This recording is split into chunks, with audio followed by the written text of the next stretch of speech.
Hi, everybody. Sorry, I can't. It's a little bit of a different Zoom format. Hi, this is Pam. My video has been bad this morning, so I've got my camera off. I hope that's okay. Oh, sure, that's fine. Um, and I guess we're just waiting for Tate Kunkel because I think Emily was not sure whether or not she could participate. It had to do with, her work schedule. So I'll just let her know. Um,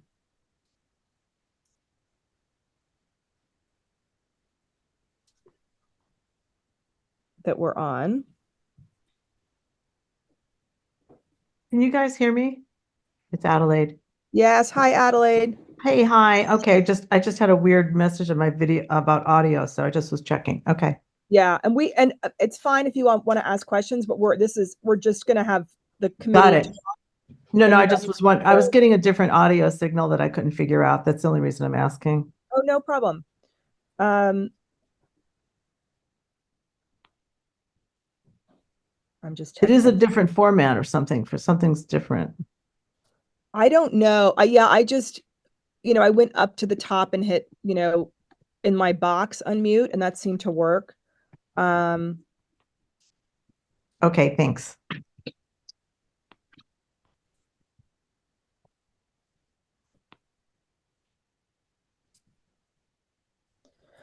we can get started though, because the first few are mine. Um, I don't know. I don't actually know how to document share, but I know that the task force has the grid for the zoning code, but for the people that are observing, I can just describe what it is that we're talking about. So the first item is the ZBA application form, and it was suggested that the ZBA application form should request the code section for which relief is being sought. So I'm going to check with Kristen um, and just see if she can make that change to the form. And I'll also check with John Parisi on that. I don't think, and Aaron, maybe it's just really about having the code referred to on the form. So it's not a change of anything to the code. So I don't think Yeah, it's I think it would it's just be, there's already a box on the application that says describe variance request. It might just right. make sense to say describe variance or other request, and then in parentheses you can put please include applicable code section so that Okay. the applicant's aware of how they need to describe what they're applying for and where it's coming from. Okay. That's Okay. on page 2 of the application form currently. Okay. That's super helpful. And then on item 2, so the seeker forms for the planning board currently have very descriptive checklists that Susan Meany made up, but I guess the ZBA doesn't have the same sort of a checklist that would be helpful to residents to sort of know the steps they have to go through. So I have a note here to connect Tate Kunkel, who's part of this task force on the ZBA, with Susan Meany, who did it for the planning board, and see if they can get that you know get together on that, and he can adopt a similar checklist for the ZBA that we can upload to the website. So that's not a code change of any kind. That's just more of a communication piece for residents. Um, and then the same thing goes for number 3, which is a special permit review. Which board is responsible? It's kind of a check, sort of for residents to see, you know, what does the ZBA require for a special permit, or what kind of special permits does the ZBA require versus what kinds the planning board or what circumstances the planning board requires a special permit. Am I summarizing that correctly, Aaron? Yeah, that's correct. Okay. Okay. So I have the note here. I'm going to ask Susan and Tate to help me take the lead on that, since those are their 2 committees. And then with number 4, which is the agricultural protection overlay applicability, there is a discrepancy in the appendix of the zoning code appendix A and zoning code 315. So we just need to remove that. That's just it says there that it indicates that the overlay protection or agriculture protection overlay applies to the Hamlet zone, which is Mabbittsville, but section 315.2 says that the APO covers only RR10, RS10, RL5. So we need to make the appendix consistent with the code. It seems like it's just a typo there.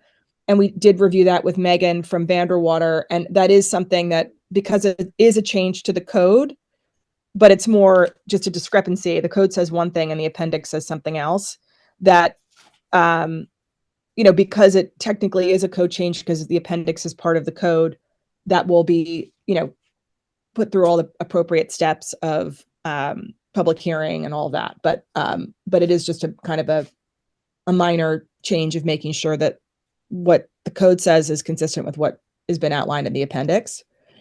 And then number 5, Pam, this is where you and Yeah. Emily disagreed, and So- this is requirements for permit waiver. So yeah, just as by way of clarification, we had a prior call, and meaning the task force, and so Emily and I were allocated items 5, 6, and 7. And those were the only items that I ended up with an allocation, which is fine. But just to explain what the process was. And so Emily and I talked a bit about the issue in item 5.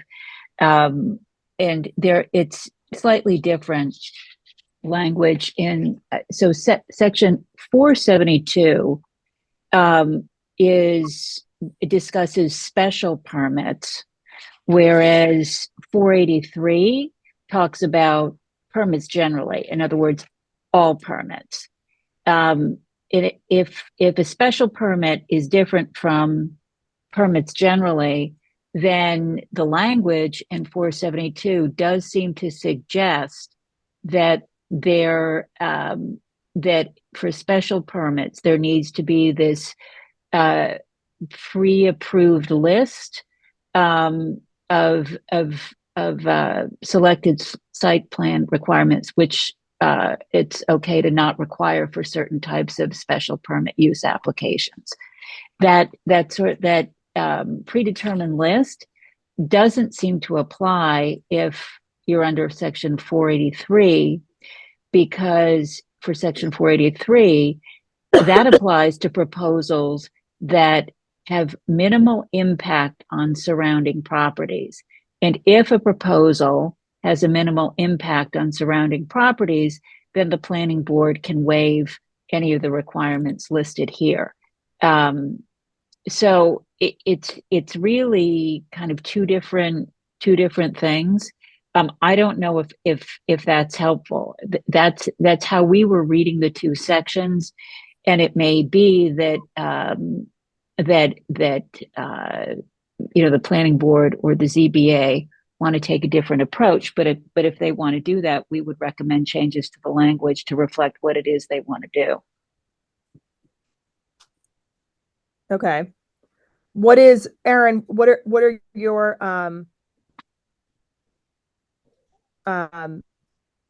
thoughts? Taking a look at this again, because it's been a while since we put this table together. Hold on a second. I mean, we don't have like a policy recommendation on this. It really is. Yeah. So What- 472 is specific to a plan that needs to accompany a special permit application, which Right. doesn't always necessarily need to look like a formal site plan does, like for a project that requires site plan review. Sometimes the planning board allows it just like, an existing survey with enough information to understand what the request is for.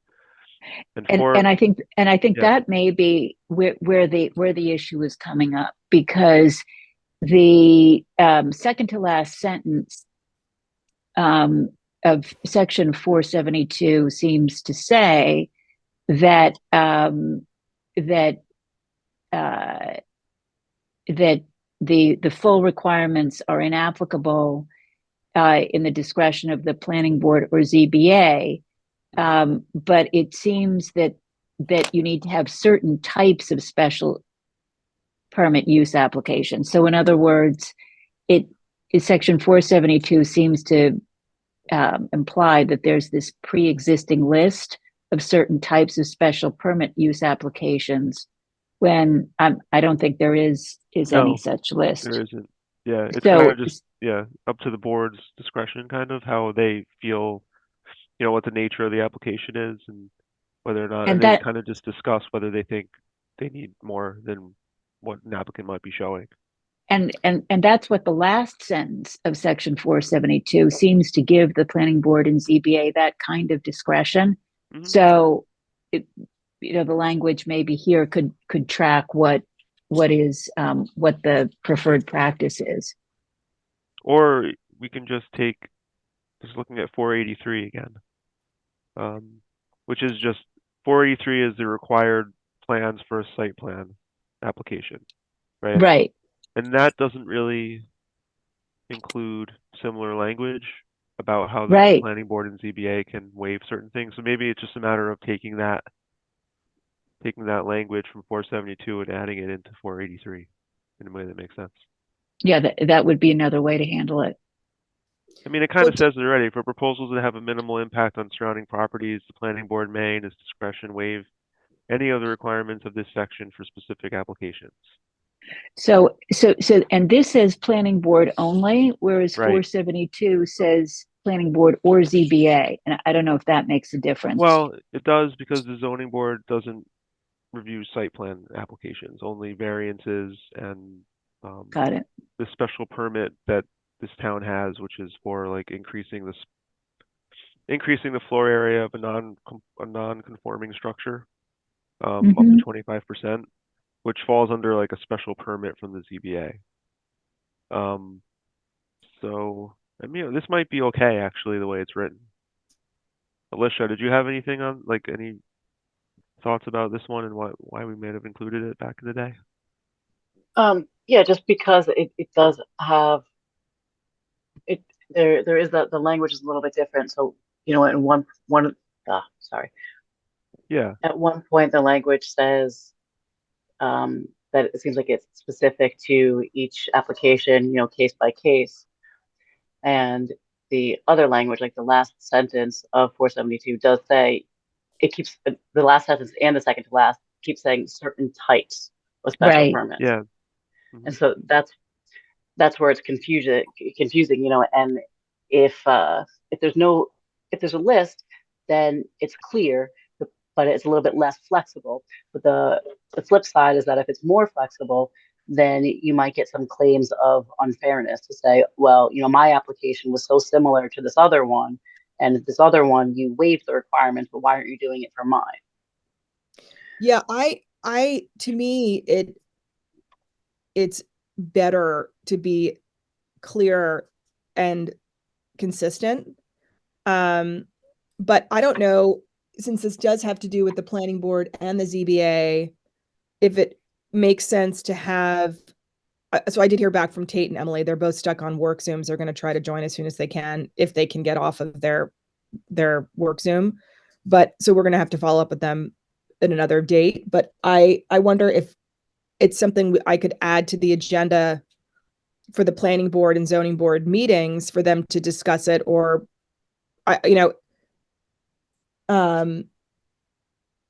It's kind of hard without it. What I was sort of hampered by, and maybe the planning board and ZBA or not, is what's the difference? What are the circumstances in which a quote unquote special permit is required, and how is that different from the general case, which is 483? right. But that may speak to my inexperience. No, in the I area. feel the that's same, way, but I don't know if it goes back to number 3, which is a suggestion, I think, from AKRF to have something. And I think it's more providing information to residents of that list or that chart of which we discussed, maybe Susan Meany and Tate working on, which are, doing like what's ZBA versus what's planning board, like which is in which board's purview, right? I mean, isn't that sort of along the same lines of what we're talking about here? Yeah, it is. I mean, and then if you look at, just to answer the question about how you know, it's really, it's in the appendix of the code, right? There's the schedule of district use regulations, and each zoning district's on the left side.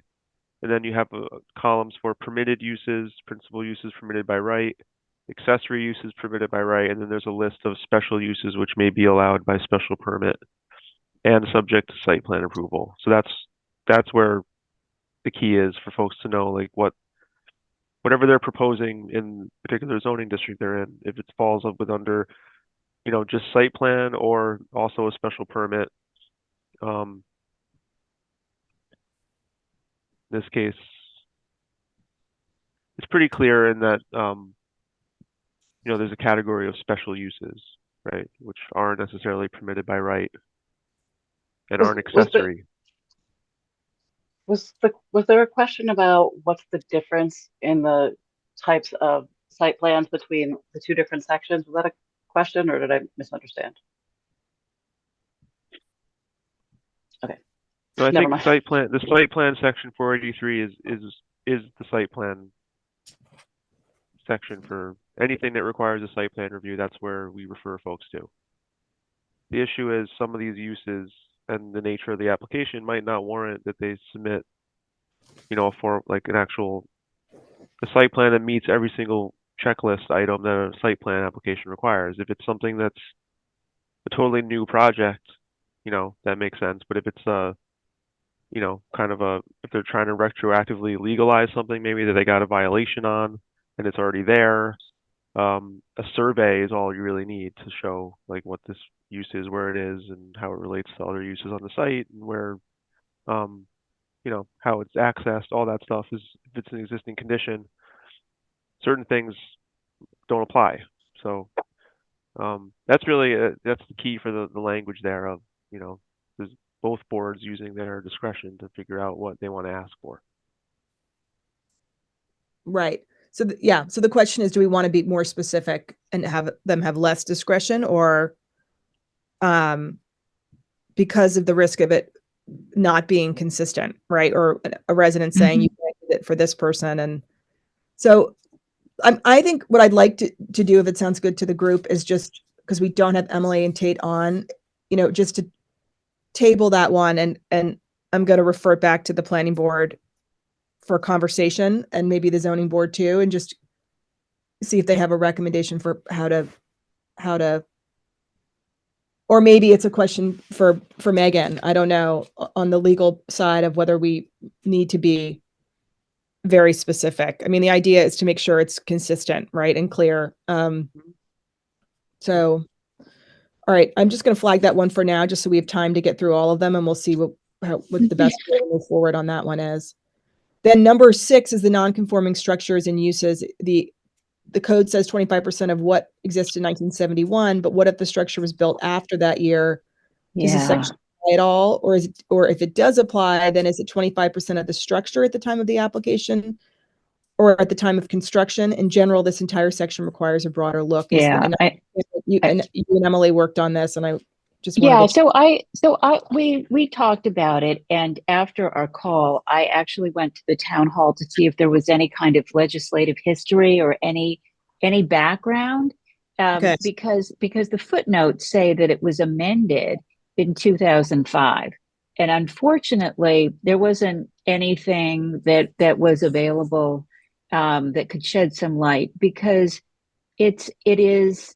I mean, paragraph 7 itself, you can read it so many different ways, and I guess if anyone has any legislative history background on what the intent is, because one way to read this is that unless something was in existence in 1971, then you can't enlarge it, period, full stop. Because you end up with a 0, you end up the lesser of the current number or 0. So that's so that's one issue. There are other issues as well. It it so Yeah, I guess we've really, seen it a really lot of these gets ones. to, sorry, go ahead, Aaron. I was going to say it gets to, the question of what is the intent? I mean, what we're, right. and then a larger question is if there's confusion about that or debate around that at the town board level, then it has to be looked at again. To me, I actually am not even clear, was the intent to restrict how large someone's addition to their home can be? Right. And is that fair? I mean, if you have a house that's, I don't know, 1,200 square feet and you're in a farmhouse on a big piece of land, should you not be able, I don't know what other standards or how other towns, handle this sort of thing, if there's something we can refer to but, yeah, I don't know if that's if that's fair, depending on the size of the home and the size of the lot and all kinds of other Could I just say something, Leslie? Because I fall into that issue. But my understanding, it's 25% for non-conforming lots. Is that, I mean, that may be obvious to you guys, but that was my understanding. I Yeah, don't it's for know. non-conforming structure. It's not non-conforming lots. Oh, really? Okay. Yeah, if I- it's a building that's, that right now is non-conforming for any reason, you can increase the floor area of it up to 25%, but you have to use the floor area that it was in 1971. That's how I read this. Well, because I've always told that because my house is 1800s, less than 4 acres in a 5-acre zone, that I understood that to be a non-conforming lot also. But I don't know. I'm just throwing that out there because I didn't hear anybody talk about non-conforming, and I thought that was my understanding of it. So Well, you in can this see the case, confusion in non-conforming. live time here. Yeah. Well, in this case, non-conforming structures, usually it's because it's really close to the road, it's not conforming with setbacks that were established Right. by Well, that would be zoning. my house for sure. Yeah. Yeah. So this is saying that you can expand it, but you can't go above 25. Right. If you want to go above 25%, it's a variance through the ZBA, Okay. but up to 25%, it's a special permit. But it's also a special permit over 25, but then there's an added variance that you have to get the ZBA to agree to that number that's over 25, whether it be like, 33 or So whatever it so, may be. so that is one of the questions, is whether or not the the the first sentence is the maximum that the ZBA can allow, because if you read the second sentence, the last sentence in the paragraph, it seems to suggest that's the maximum. You need a permit to go up to 25%. Yep. Or the maximum lot coverage, but there's no provision here to go above that. That's true. And they've been historically, my understanding, since we joined working for the town, and the way that the ZBA explained it to me was that when they have proposals that go above the 25, it's still a special permit, but they also have to grant a variance for the relief of, the extra whatever percentage it may be. But yeah, that's not really clear. It's not spelled out in the code, but that's historically how they've been handling it. And the variance authority is simply in another section of the zoning code. And I guess that gets to the whole wetlands issue, right? Because the CAC is obviously concerned with construction in the wetlands buffer, but this is really not applicable under the way it's currently written to what would happen. So suppose you have a house that was built in either 1960 or 1990, and it's built in the wetlands buffer. If there's an expansion that's requested, that would be done under the wetlands permit section. And the way we're currently thinking about it, section 391 is simply inapplicable. Is that how we've been thinking about it? All right, so how it's been working is if they're doing this expansion, the ZBA still has to get involved, but if the expansion encroaches within the 100-foot wetland buffer, it kicks it to the planning board for a wetlands permit. So both boards have authority, Right. approval authority, but the ZBA has to review for the variance first. If they Mhm. grant it, and then it goes to the planning board. Usually they condition it on getting a wetlands permit from the planning board, and then it goes to the planning board, and they go through their process for wetlands permit.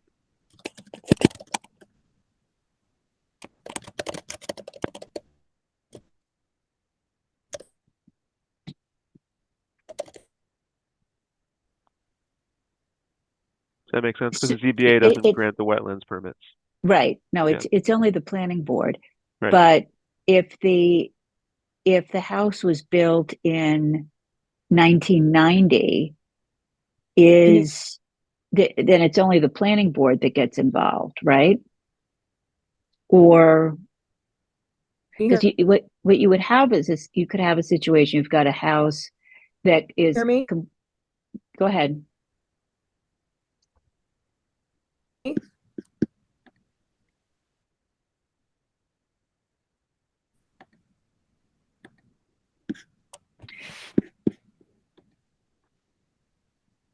So the question would be, how this would apply, Section 391(7) would apply in that case. And I think, anything that could be done to clarify how the sections interact would be helpful. And I think the CAC's interest is to just to make sure that the restrictions are as clear as possible. Yeah, I mean, that's why we had this flagged for the whole 1971 thing was definitely confusing everything. So well, but that's the my question. 1971 date is because that's the date that zoning was first enacted in the town, I believe. Is that right? Is that why it falls back to that date? I don't know. I don't know. I don't know if that was because I don't know the history behind it. Yeah. Me either. But I'm wondering if is the solution to remove the 1971 part? No, because that I think that's the idea is to restrict, is to put a marker in there. So that would be a relaxation of the rules, and that may not be what's intended. Okay. You could, if you wanted to take out that date, pick a different. You just have to have a different date to say 25% of the structure as it exists. Whenever, like if it's not 1971, then at the date of the last certificate of occupancy, or as of the date of the application, or whatever. You just have to have some date, some way to measure. I think the 1971 date goes back to the fact that in 1972 they did another master plan, and so 1971 predates that last master plan they did in 1972. So I believe that's where the number comes from. But what would be the reasoning, though? I don't understand why, Well, the reasoning was that before that was added several years later, nobody could expand anything. And so that was put in as a safeguard to people who wanted to get a variance of some sort from that provision. So wouldn't and it be? That's the date they chose. Wouldn't it make sense to be at the time of well, I don't know, actually, because if they've already, like in the case of my house, which is not non-conforming, so it doesn't apply. But let's say that, it is a non-conforming lot. It's Adelaide's house for just an example. And somebody that's a great example, because I have all the non-conforming issues you could deal with. And so then they, somebody did something to it. Because I don't know if this was being followed and enforced, or was it from 1971?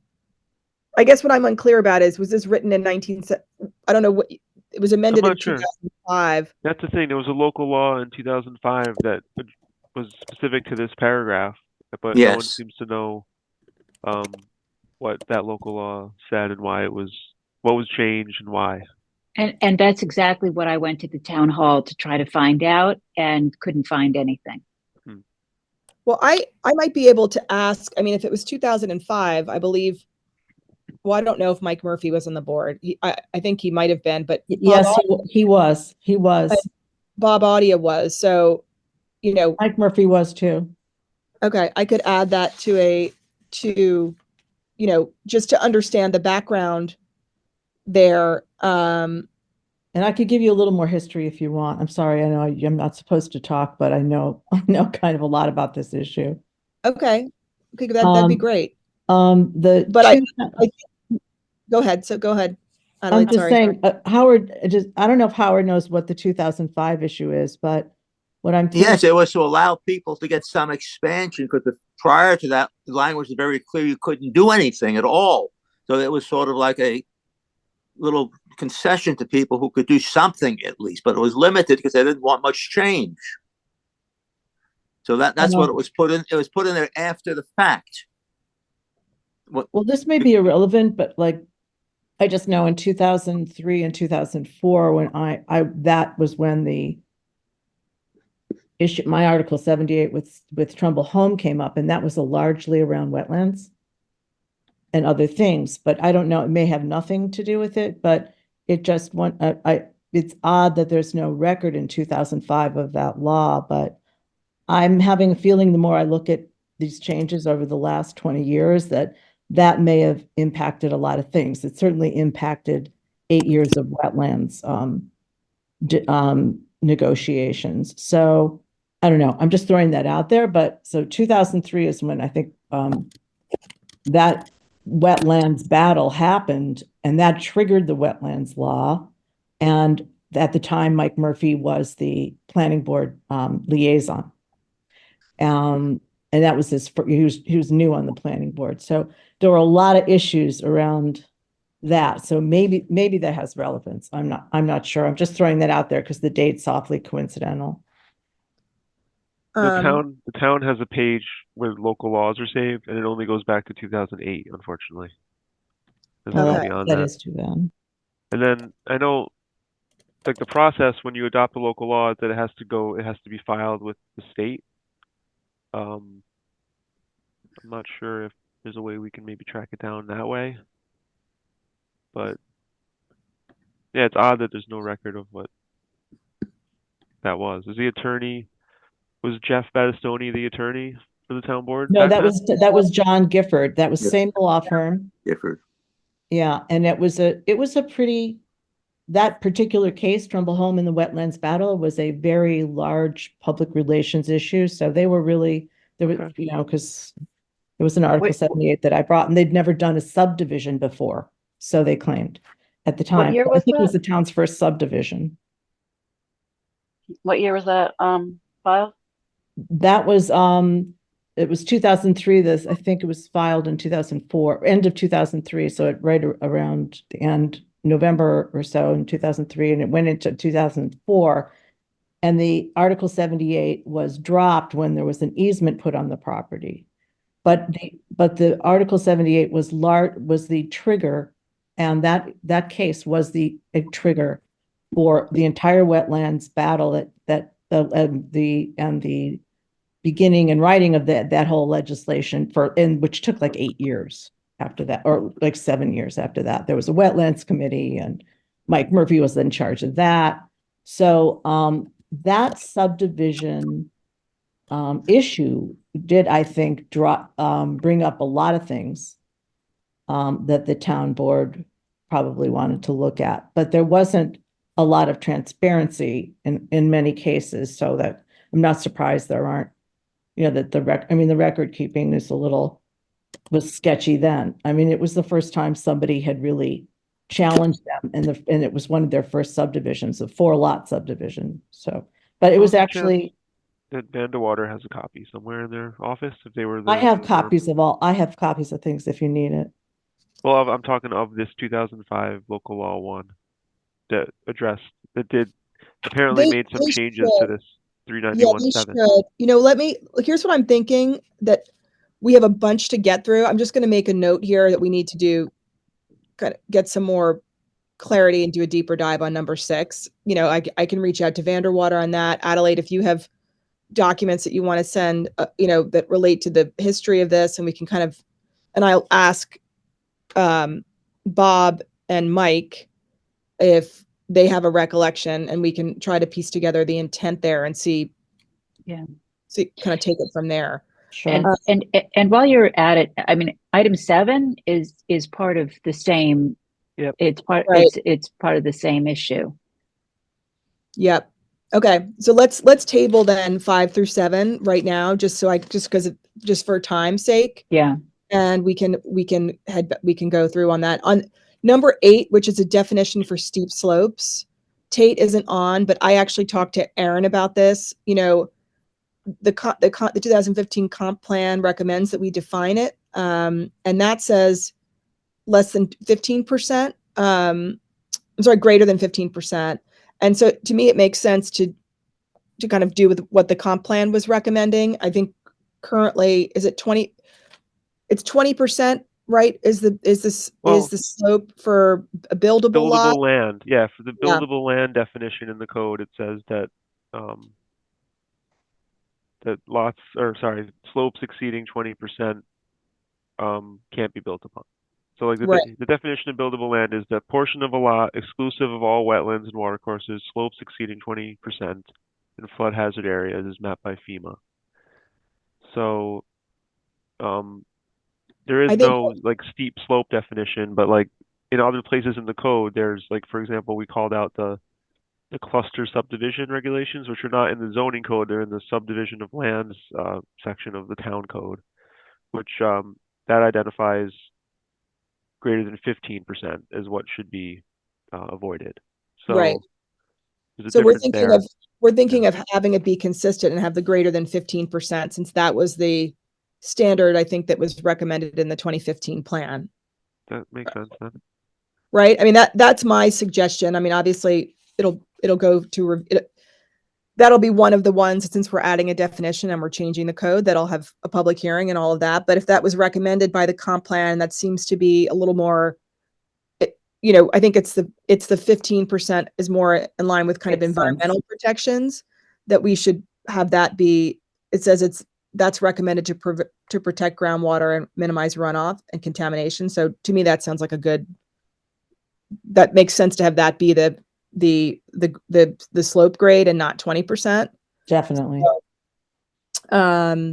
So that AKRF is going to help me fix that or change that one. The same goes for parking for educational facilities. I think, Alicia, you're going to look into what other municipalities, is it how many per student seats, or there's some standard. We currently don't have an adult student seat definition, and we need to get clarity on that. That was brought up when we were dealing with the Upton Lake School. Exactly. Okay. So that's number 9. Number 10, maps that are posted on town's website, either outdated or not complete. We are finalizing the NRI. We are working on a resolution to adopt those maps as our official reference maps. We also, and I just reached out to Mary Alex, the town contracted with this company called General Code. And Aaron, I think that is E-Code. I'm getting clarity from the company and from Mary on that, which is a service that other municipalities use, which put our code online and searchable, and also our maps. So once the updated NRI maps are adopted, which I hope will take place within the next month or so, I'm working on that. Actually would be the full NRI. Then those maps would be accessible on the internet, and so would our code. So more on that, but I was working on that this morning, kind of trying to do a deeper dive about, we did contract and pay a deposit, the town did, with that company. I just don't know where we are with it. I think that got lost in the shuffle when with the transfer of from one clerk to another, and so we're just getting some clarity on that. And then number 11, land conservation zoning district superseded. It said code should be updated to reflect wetlands law superseding the land conservation district. References should be moved throughout. And that Emily was working on. I don't have a update on that. Pam, I don't know if you two talked about that, or I just have Emily down as the person assigned to look into that. Yeah, no, that we didn't talk about that. Okay, then I will see where she is with that. And then the planning board's option to require a cluster plan on a subdivision, the criteria for cluster preference, and that's number 12. And then general process to follow for subdivisions that don't contemplate construction of roads or houses at the time of application. So I spent some time discussing this with Aaron and with Megan, and I think what we discussed is that we need to have some definition in the code about a lot line subdivision versus a subdivision for building or construction purposes, so that right now the planning board has discretion, which is fine, but we want to be clear about discretion over which, they have discretion over both, I guess, ultimately. But when you're talking about a lot line subdivision, like with the Johnson property or with Woodstock Road, it's different than considerations when there actually are plans to build. So we're trying to sort through that. They're going to make some suggestions on that. The cluster plan, we were also talking through, I'm a little confused. We don't really have areas of the town. Like, my concern with cluster planning is that when let's take the Migdale proposal, for example, that was part of their proposal. I don't think we want to have any circumstance where we waive our zoning, whether it's an RR10 or RR5, because something is clustered, right? And so I understand the concept when you're getting into 1 acre or 2 acre zones of our town, but I don't understand it, and this is just me, when you're getting into, a subdivision, let's take Johnson, where you have 50-acre plots, 20-acre lots, 10-acre lot, saying that they have to cluster. I mean, the reason why they're buying a 50-acre lot is they want to be able to put their house, they want a big piece of property and should be able to put their house where they want. So I need to understand that a little bit better. And Aaron, I can't remember where we fell out on. I think the cluster, the planning board's option to require a cluster plan, which is 61.2 in the subdivision regulations. Yeah, it seems really tied to a building subdivision, like where there's an applicant comes in and they have actually plans to build something and they need a subdivision to do it. In which case they have the option to require that they cluster the development in close proximity to avoid issues like floodplains and wetlands and habitat areas, things like that. So it's not like everyone's required to do it. It's really on a case by case, and it's like, my reading of it is it's when you have an actual proposal for something. It's not just a simple, a family dividing up an estate and creating new lots that they might sell off or give to family members. I think the cluster plan idea is more about a plan that comes in with that subdivision for Right, when development. they have a plan. Yeah. But you understand I mean, maybe I'm not understanding the cluster planning. There's Yeah. provisions in the code about how it applies, like where Right, okay. there's acreage limits and things like that. So I think the way it reads is fine because it just ties into the greater issue of the process for subdivisions that aren't proposing anything versus those that are. Right. We got a little tripped up on the Johnson review because it wasn't clear how deep we should dive when we reviewed it for the planning board. Like, should we ask them to do all this? Should we ask them to do a whole buildability analysis and like show conceptual home sites, even though like the applicant had no intention to build anything in some cases. Right, that's really for estate planning purposes, they divided it up. Yeah, exactly. So it's Could you I, know, could I, yeah. could I jump in again? I'm sorry. Because I live on that Woodstock, near that Woodstock Road subdivision. And I'm Uh-huh. in the process of trying to figure out how to respond to it with all the neighbors calling me about it. And I know a little bit about the Johnson one. I didn't come to any of those meetings. I just heard about it. But from what I can tell, and I'll just tell you this quickly, and from what from the experts I've talked to, the experts I've known since Trumbull Home, because there were some of those issues, but they came in with a build, they were going to build. It was a real subdivision. But from my understanding and all the environmental experts is that the best practice planning, the ideal planning is to analyze the lots before you put lines on them for the natural assets that are there, like wetlands or floodplains or habitats. And there's a ton of water on that Woodstock Road one that are part of the same web of wetlands that Trumbull Home is on. It's right next door to it. It's abutting it. So there are many people that would argue, and I'm talking to some of them now, that should be planned beforehand. So so these different attitudes. I don't know what the language is about to explain it, but it's sort of like it's better for the town, for the environment, and for the community from my understanding of what I'm hearing, and just from common sense, really, that you plan for the worst case scenario, and then you ask the question that brings the question up: why would they be subdividing if they're not building, right? So if you allow them to subdivide without figuring out a general building plan and where they couldn't build, because it's in a land like that, which is protected farmland, by the way, also. So there's all that. But if you just go ahead and let them subdivide, you're just sort of you're kicking the can down the road and putting the community and the natural environment at risk, because again, you don't know who's on the planning board in 5 or 10 years, and it's all this discretionary stuff that starts to get where everything gets sticky, which I'm sure is Yeah, I guess where I sit though, I don't know what their full intent is on Woodstock Road. However, when I was there for that particular meeting and the guy was explaining how there's a neighbor that wants to buy one of the parcels, someone wants to really buy that old house with 5 acres around it.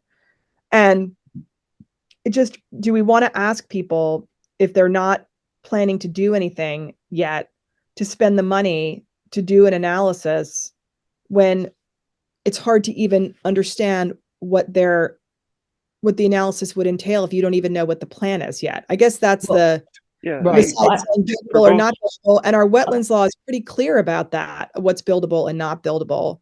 So the plat that they submitted has the wetlands mapped by the state, like all, shown on their plan. They have other constraints shown. So we had an idea where the ponds and the wet areas are. Right, but and the the lots experts, were large enough to show that there could be a buildable spot on the lot. But if they are coming in and it looks like they're going to be building close to one of those, the DEC mapped layers, that we would have to take that closer look to see, all right, maybe go out now, delineate formally with an expert, right, I think figure that's out your 100-foot buffer, and if you need a permit, get a permit. right. But the problem is, if you do that later, I think then I just think it just It's opens not, it up to well, a lot greater risk. But to answer Leslie's question just for a minute, and then I'll stop about, and I understand the perspective. Do you ask them to do this kind of due diligence and spend money doing that if they're subdividing? And my answer would be yes. Because from my understanding of what they're doing is, one, that developers, a lot of people who intend to develop will say, oh, we're not going to build right now. We're just going to subdivide it. First of all, if they subdivide it, my understanding is the guy wants to sell it off, and you'll make a lot more money if he subdivides it, right? So he could subdivide it and sell it, and the sellers and the realtors will all say, oh yeah, you can build whatever you want. It's very big. You can build wherever you want. People don't know. So you risk somebody coming in, and there's like I knew the farm worker there. That whole place is wet. I mean, and the DEC maps, they by their own admittance are not really current or up to date. So without it being delineated and really looked at, or at least by some environmental inventory, you have no idea what's buildable there. And I think it just takes the risk and shoves it down the road. And that doesn't, in my perspective, it's just so, since you're bringing it up, I just thought I'd tell you that now because sort of No, it's a valid point, what but to say about that. there's other things like with wetland delineations, usually the lifespan of those is about 5 years is what Uh-huh. we usually see. And that if you have one that's older than that, we recommend that you go back out and do it again. So if we make them do all this work up front and then there's nothing happening for like 10 years, you're going to have to redelineate it again anyway. So I just feel, it's circumstances dictate a lot of this, but um, the building department's, I think, good enough to, I think James Finley was doing it, and now the new person that's there is aware that when an application comes in, um, and they have the survey and they look at the building permit application and they see wet areas that they want to find out more about those, and they can either have them do that, or the town has a wetlands consultant that on retainer that can go out and delineate too, and then it gets charged to the applicant's escrow account. Yeah, Yeah. you know what I think makes sense. And I hate to cut everybody off here. I just know we have to get through a few other ones, and we wanted to keep it to an hour, Mhm. because I'm mindful of everybody's time that's on the call. But I'm doing some.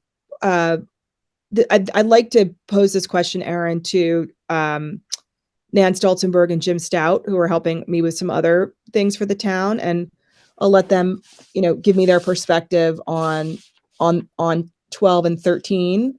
And they might be able to help us also out with some of the non-conforming, issues on 6 and 7. I think that's how I'd like to handle those two, because I think we can, probably have different perspectives or discuss this at length. And I'd like to know what their experience is with other municipalities and approaches there, and we can see how we want to move forward on that. 14 and 15, Tate was working on, and that has to do with the farming working housing review process, and whether it's too onerous or not. And the same thing goes with, our definition of farmers that New York State is broader than the town's definition. So ours might be too restrictive, and Tate was going to give us some suggestions on that. And that's something I think I'd like to maybe get Nan and Jim's thoughts on that, because I know we had someone come who was it Aaron? Someone was building a barn, or they Yeah. wanted to The put, it was application was too, like, it required a bunch of things, I can't remember what it was. I just remember that it just seemed a bit we were a bit I believe it was unreasonable. called, yeah, it was an application for farm worker housing. It was the Woodner application. It was Okay. 56 North Mabbittsville Road. I'm just looking at the application materials real quick now. The issue was, they were saying that Ag and Markets was telling them, well, you just need this and that, and it's really not, they have their own standards, and that the towns were a little bit more, I guess, just time consuming for them, and that they had to go through a whole special permit process with the town, when Ag and Markets, it's something that's allowed by Ag and Markets law, and they were a working farm, and um, that they were asking for, is there any way that we can get some waivers for some of this stuff, because it's just, they didn't feel it was necessary to go through all the hoops with the town when they have the approval with the state already. That's kind of how it came about. And that's why there's Okay. language in here about it, per the Department of Ag. It says if a municipal definition does not encompass the breadth of crops, livestock products, and farm enterprises identified in the AML, the local law may be deemed to be unreasonably restrictive and in violation of Ag and Markets law. Okay. So, yeah, it just has to do with the conflict sometimes between local zoning and the Ag and Markets law. when it comes to worker housing. But don't we want to be consistent with the ag and markets law, I would think, because it doesn't that trumps our local It does. code. Yeah. And that issue's come up with other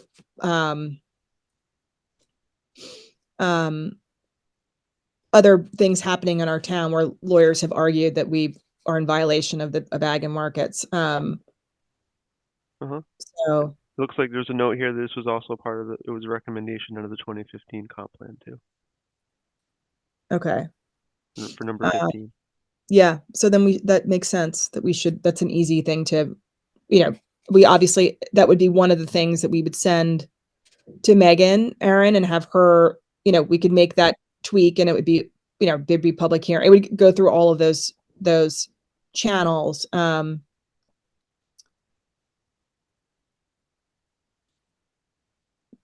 right. So I think number 14, I'd like to see, I'm going to ask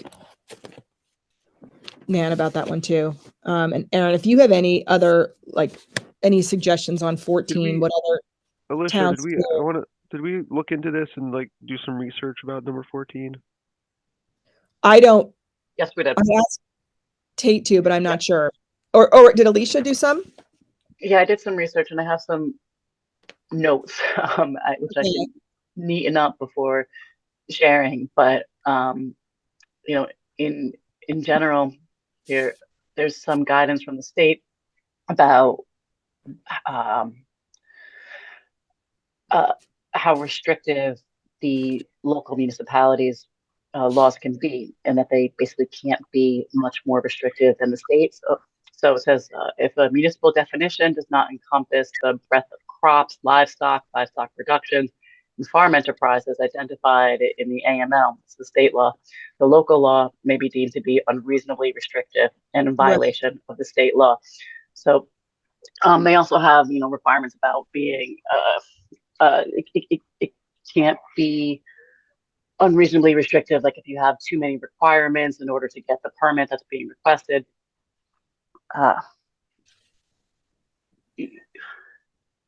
Yeah, but fortunately the state has put out some guidance on it, and I can, neaten up my notes and share those. That would be helpful. That would be great.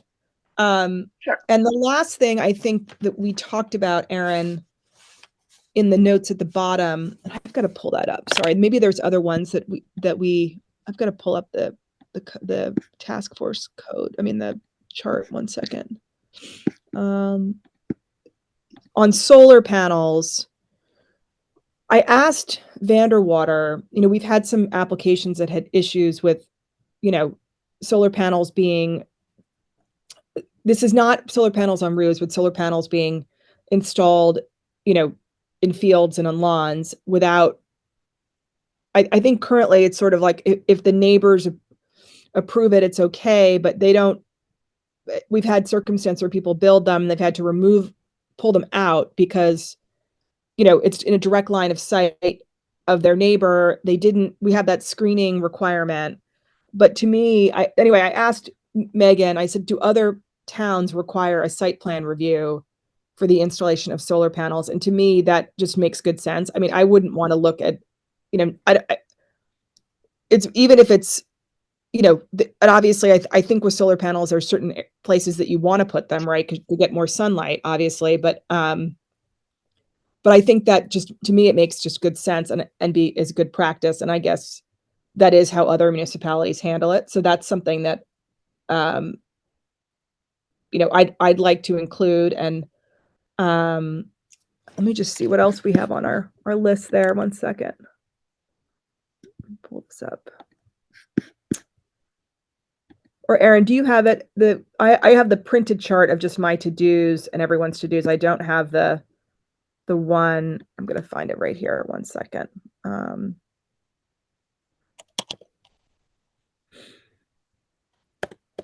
was the one that you sent me on Friday.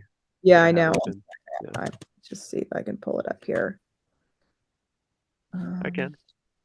Yeah. Can you do the screen? I don't know if I have share. I've got it. You can share it though, even better. I should have had you do that the whole time. Let's see here. Okay. No, I don't have sharing abilities, it looks like, on this Zoom. 'Cause I'm Okay, not so a here, a okay. host. Section 335 on erosion and sediment control requires a plan for new plan approval. Sorry, requires such a plan for new subdivision plan approval, but not for new construction of a single family home that is not part of a new subdivision. So we want to add that requirement for all construction. And that I think is pretty easy to do, right? That's just a change. It's just being consistent. Doesn't make sense to have it be for a new subdivision. It should, if you're building a new house, it just makes sense, right? That it be consistent. Well, right now the Or code has, I think it has any application to disturb topsoil requires an erosion and sediment control permit or plan, I guess you can say. So we've been of the practice of whenever there's a special permit or a site plan in front of the planning board that has this condition, we just ask them to add how they're going to address erosion controls during construction and like show us where your silt fences are going to be and what measures are going to be included as part of the plan and have those be on the site plan that gets signed. okay. I don't think just a regular single family home going through a building department permit as of right um, has that requirement. It's typically for planning board applications, but I can pull the code up again and just check that. Well, I hear the recommendation was, and I think it was from you, maybe not. It said it should be add a requirement for all that in all construction, which I don't remember if I I don't know if if it this was you or maybe came let from me us. see who asked this. Let me see who. Oh, Susan Meany. Sorry, it's a Okay, Susan Meany suggestion. okay. So maybe so you're saying that she's wrong that we, or not that she's wrong, but that we do have it for all construction. No.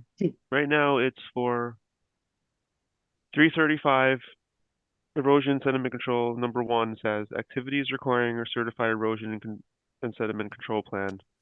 Separate, and it says a separate soil erosion and sediment control plan shall be submitted to the planning board with any application for a special permit, site plan, or subdivision when the disturbed area of such development is cumulative more than 1/2 acre or within any application to strip topsoil regardless of the acreage. So right now it really only applies to site plan, special permit, and subdivisions with building plans on them, where we flag this issue. So it's not like someone that goes in for just a standard single family home through the building department that doesn't need planning board or any municipal board review doesn't really have this requirement. Which is best practices by the contractor, typically is what. Single For the family building dwellings department. are specifically exempt. Yeah. Oh, Is then that number two says single family dwelling that is not part of a new subdivision of land or any activity directly related to agricultural production shall be exempt from these soil erosion and sediment control regulations. So that's, if someone's saying that we should make it a requirement for all single family, that's a little bit different than. okay? Could you Okay. hedge and just say that for single family dwellings, like for the exemptions, that that soil and erosion control measurements are required to some extent, but that you don't have to have a formal plan the way you would under subsection 1, and that gives you more flexibility. Yeah, that's one way. I just think that would be a lot because that would be, every applicant that goes to the building department for a single family home would have to go to the planning board for erosion control. Unless the building inspector can just make that a part of his checklist, then he wants to see erosion controls as part of a building permit, and he can just approve them to forms. That's another way to do it. What is there a best practice or the way people do this? You know,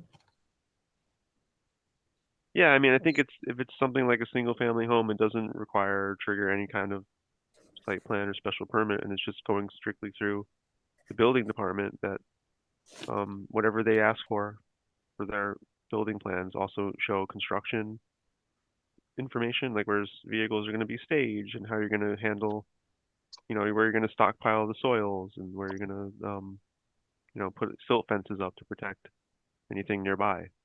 Right. I just don't know. I don't have Jonathan's, and James Forham's like checklist of what they look for when they get a Okay. permit. So let me make a note of that. We need to do a little more. This is probably just a good question for the building department, Jonathan. Okay, hold on. Let me just pull up my thing here. Where did I put the? Okay. Private road versus common driveway. I will work on that. Same thing with telecom facilities. And then the mapping. That's something also. The environmental preservation districts. We don't have any. This is a question from Susan. There is an area that is part of, there's in the NRI and in the mapping, the runoff. So there's a one water map that shows kind of where all the different water sources that feed the aquifer that supplies the water to the village. But it has another sort of area that is defined that shows where all of the surface water goes in to feed those different streams and water bodies that feed the aquifer. So the northern part of it, which is like kind of near the Johnson Estate and that part of Mabbottsville on that side, that's protected. But the southern part of it is not protected. And so that's one of the areas that the NRI task force has talked about proposing an environmental preservation district. And so that would be coming out of the NRI. And so that's a good question and a good thing for us to pursue. And that's something we're talking about. There's just a typo there. Section 4D says the application shall take such form from as specified by the planning board from time to time. So it's supposed to say form and not from. That's just a typo. There's a bunch of other typos in the table of contents that Susan has a list of that I need to change. Same thing with, there's an issue with the zoning map. The town zoning map they've mislabeled the RR10 and the RS10. That should be addressed with the new maps. It says amend wetlands laws to reduce the number of copies required from original plus 8 to require. So we did that just because it was wasting so much paper. I think it's now 5 copies instead of 8, because most of the planning board is using the 1 copy that's presented by the applicant during their meetings. Same thing with the subdivision regulations to reduce the number of copies. That has been changed in practice. I don't know if it's actually been changed in the code itself. Like that's part of what the planning secretary has been telling applicants. But if it's not, I think we might have to formally change that in the code itself. Same thing with copies on the site plan applications. Amend wetlands law to reduce confusion as to what type of wetland delineation is required for initial application. Pam, is that something that you talked to Emily about? Do you know? No, we didn't talk about it because we didn't get to, in our allocation call, we didn't get that far in the spreadsheet. So Okay. the only ones we talked about were 5, 6, and 7. But I'm happy to look at anything else. In addition, there's this side project that's going on regarding the wetlands law. Yes. And so Emily and I did talk about that, and we had a separate, but this particular point didn't come up. Okay, so that is something that Susan and Mike Murphy and Emily are working on. That was sent to the CAC for comment, and you guys have been having a good conversation around that. I will ask them about this wetland delineation is required for an initial application. And this is from Susan Meany, subsection, I'm assuming because Susan flagged it, that she addressed this language. It says subsection 5 says that a formal wetland delineation is not required for every application.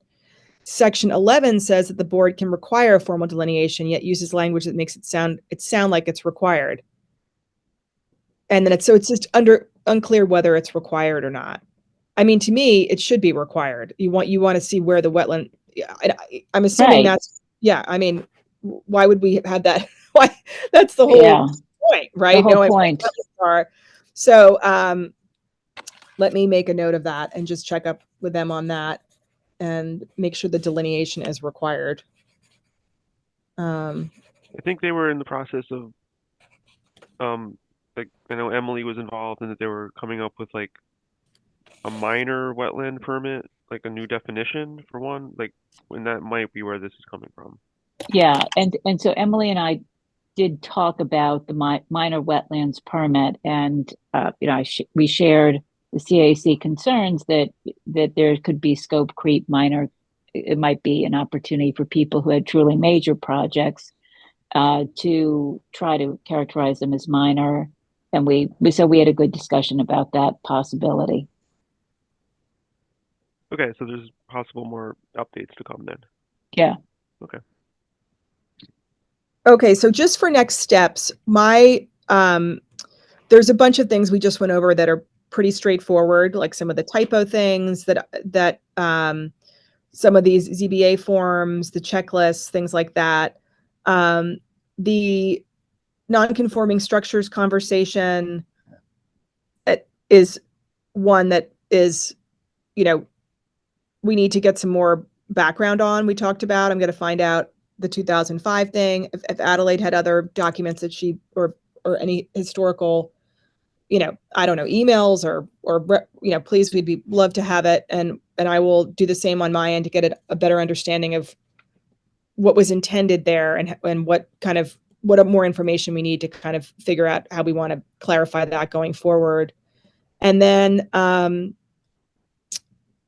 I want to get some feedback from Nan and Jim Stout on this cluster planning and the subdivision questions. How much, what is best practice? What do other towns do? What have, in their experience, what, kind of go through that piece. And then the farming I'm just going to ask for, Aaron, I'll do this with you. The stuff that we went through, I'm going to come up with a new kind of like notes on each of these things and see where you and Alicia can kind of give us recommendations, or where Vanderwater, Sure. can make just easy changes to the code. Like, for example, the steep slope going from 20% to 15%. Now, this is just, the recommendations that came from the different boards, to me, obviously the town board is going to have to, there'll be a public hearing on this. I have to go through all of these suggested changes with them. And, I don't know what will be the result of those conversations, but at least we can start getting our ducks in a row. And for process, just for the awareness for the group, because this all has to do with zoning, that would all be, we would have a proposed, introduction of a resolution, right? Would be the first step of all of these different sections. And then, unless there's one that's, if the non-conforming thing is, a much bigger discussion and will take longer, we could pull that out and not have it be part of this. But the more the typos and the, inconsistencies and using form versus from and things like that, it would all be in one resolution proposal, and then be set for one public hearing, and then would be adopted. That is the legal process, because it all has to do with the zoning code. And I'd like to go ahead. Sorry. Who would actually draft that? Is that Vanderwater's job? Vanderwater. Yep. They would draft it. And I've asked Megan, so to be kind of the keeper. I said, you and Emily were working on some language with yours. Like, we would have, she'll be sort of the collector, if you will, of all of these different,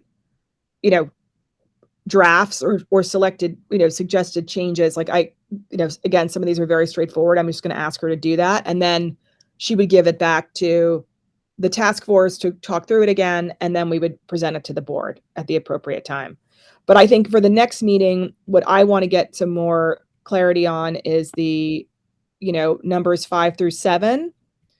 And then number, which is all the non-conforming questions, and then the cluster plan and subdivision question. And I don't know if there's anything else that this group thinks I should, requires more discussion or more information. There's wait, I didn't go down here on the logging law and the forestry piece.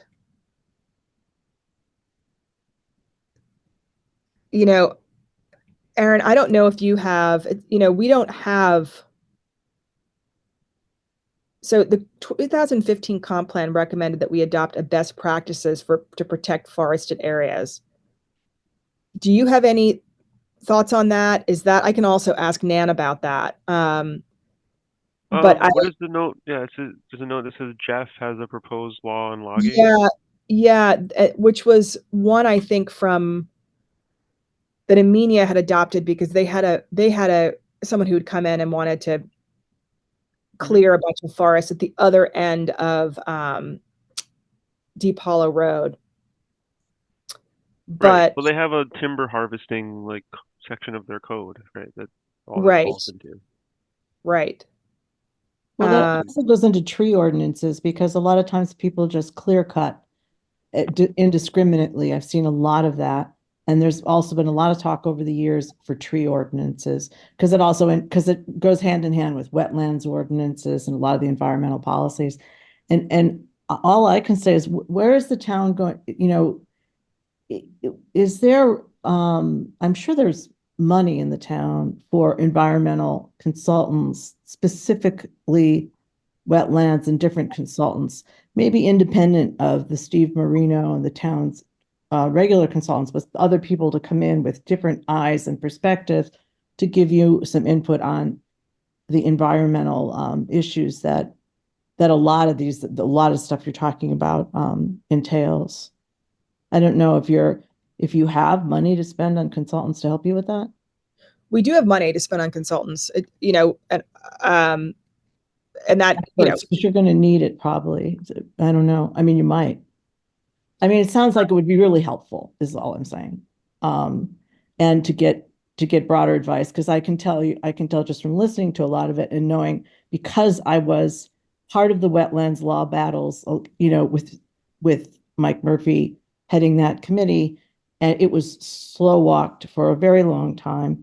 But so a lot of the issues that came up, I think will resurface again, possibly. There's sort of a more conservative, and it really is a decision about how protective you want to be. But I think when you talk to people that are independently environmentally protective, you get a different perspective, than the people who just want to make it easier for an applicant or just want developers to be able to do some building or, all these other perspectives. It's really good to have a balance of them. That's been my experience. So I would just say that you'd benefit a lot. And I know Nan is great, but she's a planner. She's not an environmental, expert. So that is just something to think about. Yep, for sure. Okay. I'm going to follow up on those sections that I mentioned that I want to get some other opinions on. And then Pam, this part, so you and Emily didn't actually have any suggested drafts on for changes on the non-conforming piece. No, because you wanted to understand more of the background, which I will work on getting. Okay. Exactly. Okay. All right, great. Well, I don't know. I want to get some answers to these questions. I'd like to have another meeting. Like, I don't know. I'm going to check in with Megan on when she could kind of consolidate some of these easier things. But maybe in the next 2 weeks or so, I will email the group. And as soon as we get, a date, maybe I'll even just try to have a schedule of every 2 weeks, so that it's on the website. And if people want to tune in, they can tune in. Really appreciate that, Leslie. Really appreciate it. Yeah, that, so it's just easier with everyone's schedules probably too, just to know. So I will check in with Tate and Emily, and then Aaron, some of these ones too, with you and Alicia and Megan. We'll just figure out what the next steps are, and with the ones that are super easy and just really just typos or things to change, not things that require kind of more discussion Sure. or research. Sound good? Okay. Okay, Pam, thank you so much for all of your help. And Well, Aaron, thank you. Thank everyone for the all the work. and Adelaide and Howard, thank you for joining. And we will, we'll keep everybody posted. We'll see where we go. Thank you. Have Thanks for letting us, thank you for having us. This was Oh, right. of course. Thank you. No, it's our pleasure. Okay, we'll talk to you all soon. Thanks a ton. All right. Okay, bye, everybody.